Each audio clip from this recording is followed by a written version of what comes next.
Next जो property है that is stability of complexes.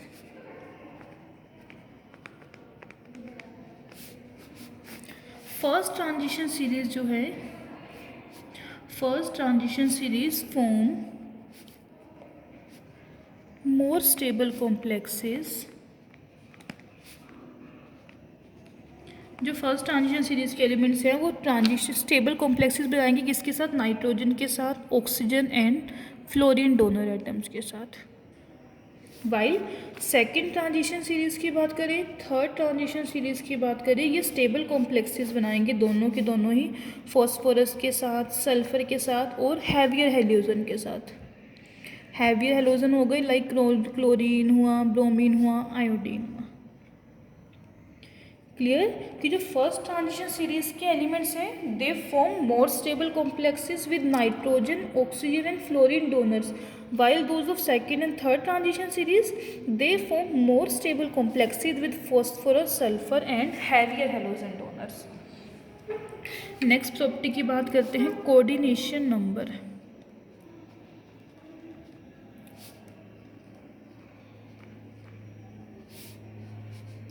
अगर फर्स्ट ट्रांजिशन सीरीज़ की यहाँ पे बात करें, जो फर्स्ट ट्रांजिशन सीरीज़ के एलिमेंट होते हैं वो जो कॉम्प्लेक्सेस बनाते हैं उसमें रेयरली कोई एलिमेंट ऐसा होता है जिसका जो कोऑर्डिनेशन नंबर है वो ग्रेटर देन 6 हो। Generally first transition series elements जो हैं उनका जो कोऑर्डिनेशन नंबर होगा वो 6 होगा। 6 से ऊपर रेयर ही कोई एलिमेंट होगा जो कोऑर्डिनेशन नंबर 6 शो करेगा। बट अगर मैं सेकंड ट्रांजिशन सीरीज़ की बात करती हूँ, थर्ड ट्रांजिशन सीरीज़ की बात करती हूँ, इस केस में जो है कोऑर्डिनेशन नंबर 7 और 8 जो है वो बहुत कॉमन है, ईजिली बना लेंगे कॉम्प्लेक्सेस। फॉर एग्ज़ाम्पल इससे पीरियोडिक टेबल की बात करते हैं, इसमें से कोई एलिमेंट लें लाइक मोलिबिडनम, 4D सीरीज़ का एलिमेंट हो गया, oxidation state 2, molybdenum cyanide, cyano complex बनाते हैं in 7 coordination number. Coordination number यहाँ पे क्या हो गया 7 और इसकी शेप क्या होगी pentagonal bipyramidal. Second transition series का एलिमेंट है ना ये, तो ईजिली जो है कोऑर्डिनेशन नंबर 7 शो करेगा। सिमिलर वे में मोलिबिडनम जो है इन +3 ऑक्सीडेशन स्टेट कोऑर्डिनेशन नंबर 8 का भी कॉम्प्लेक्स बनाता है लाइक मोलिबिडनम CN7H2O 4 नेगेटिव। यहाँ पे इसका कोऑर्डिनेशन नंबर कितना हो गया 8। क्लियर। ऐसे ही मोलिबिडनम इन 4 oxidation state, molybdenum CN8 4 negative, यहाँ पे भी कोऑर्डिनेशन नंबर इसका 8 हो गया। सिमिलर वे में रहीनियम 6 ऑक्सीडेशन स्टेट में 8 कोऑर्डिनेशन नंबर के साथ स्टेबल कॉम्प्लेक्स बनाएगा। ऐसे ही रहीनियम F7 with coordination number 7, even ये जो ऑक्सीडेशन स्टेट है यहाँ पे इसकी कितनी होगी 7।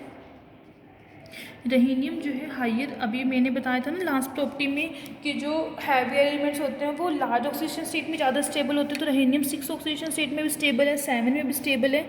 यहाँ पे जो है ये कॉम्प्लेक्स बनाएगा having coordination number equals to 9। यहाँ पे हो गया coordination number equals to 7, coordination number equals to 8, coordination number equals to 8। कि जो मेरे पास फर्स्ट ट्रांजिशन सीरीज़ जो है फर्स्ट जो है उसमें जो कॉम्प्लेक्सेस हैं वो मैक्सिमम जो कोऑर्डिनेशन नंबर शो करेंगे वो 6 ही करेंगे। रेयरली कोई एलिमेंट ऐसा होगा जो 6 से ज़्यादा ऑक्सीडेशन कोऑर्डिनेशन नंबर शो करे। बट सेकंड और थर्ड ट्रांजिशन सीरीज़ जो है वो ईजिली जो है 7 और 8 कोऑर्डिनेशन नंबर के जो है स्टेबल कॉम्प्लेक्सेस जो है हमारे पास बनाएंगे। क्लियर। अब नेक्स्ट प्रॉपर्टी की बात करूँ, अगर मैं 7th होगी ना 8th प्रॉपर्टी, स्पेक्ट्रोकेमिकल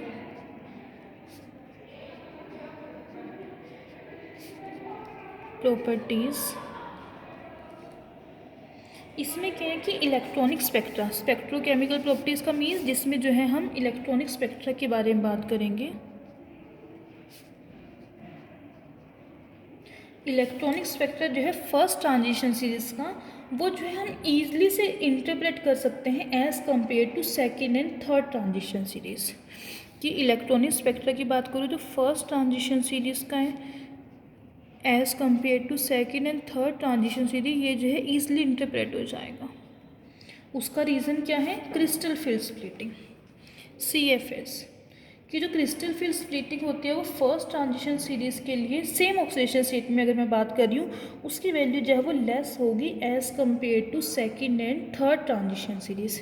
समझ में आई मेरी बात कि क्रिस्टल फील्ड स्प्लिटिंग जो है अगर मेरे पास एलिमेंट है having same oxidation state, clear means oxidation state पे वो डिपेंड नहीं करेगा। सेम ऑक्सीडेशन स्टेट के लिए जो है 3D series, 4D series and 5D series, इन तीनों में कंपेयर करें सेम ऑक्सीडेशन स्टेट में तो 3D सीरीज़ की जो क्रिस्टल फील्ड स्प्लिटिंग है वो लो होगी और इन दोनों की जो क्रिस्टल फील्ड स्प्लिटिंग है वो क्या होगी? हाई होगी। अब देखो जैसे इसका एक एग्जांपल लेके बताती हूँ कि जैसे जैसे हम डाउन द ग्रुप आ रहे हैं 3D to 4D, 4D to 5D, crystal field splitting जो है वो 30-40% जो है वो इंक्रीज़ हो रही है। क्रिस्टल फील्ड स्प्लिटिंग को जो हम डेल्टा नोट से रिप्रेजेंट करते हैं, डेल्टा नोट ये जो नोट है रिप्रेजेंट कर रहा है ऑक्टाहेड्रल कॉम्प्लेक्स को। लाइक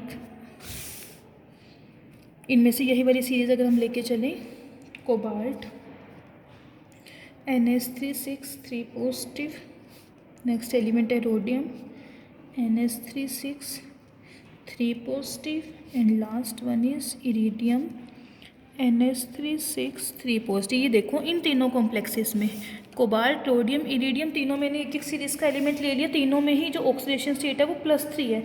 बट अगर मैं क्रिस्टल फील्ड स्प्लिटिंग की बात करती हूँ दैट इज़ डेल्टा नोट, इसके केस में होती है ये 23,000, इस केस में होती है 34,000 एंड इस केस में होगी 41,000 सेंटीमीटर इनवर्स।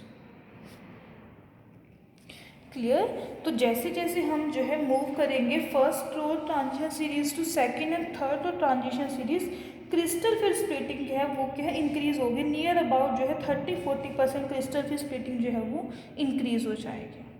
तो इनका जो इलेक्ट्रॉनिक स्पेक्ट्रा की मैं बात करूँ फर्स्ट ट्रांजिशन सीरीज का जो हम इजीली इंटरप्रेट कर सकते हैं due to low crystal field splitting.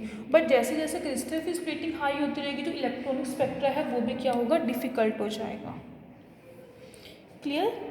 चलो टोटल हमारे पास जो है ये 8 प्रॉपर्टीज़ होगी है। आज के लेक्चर के लिए इतना बहुत है, इन सभी को एक बार रीड करना। नेक्स्ट जो लेक्चर होगा इसमें हम जो है इसके आगे की प्रॉपर्टीज़ को जो है डिस्कस करेंगे। Okay, thank you class.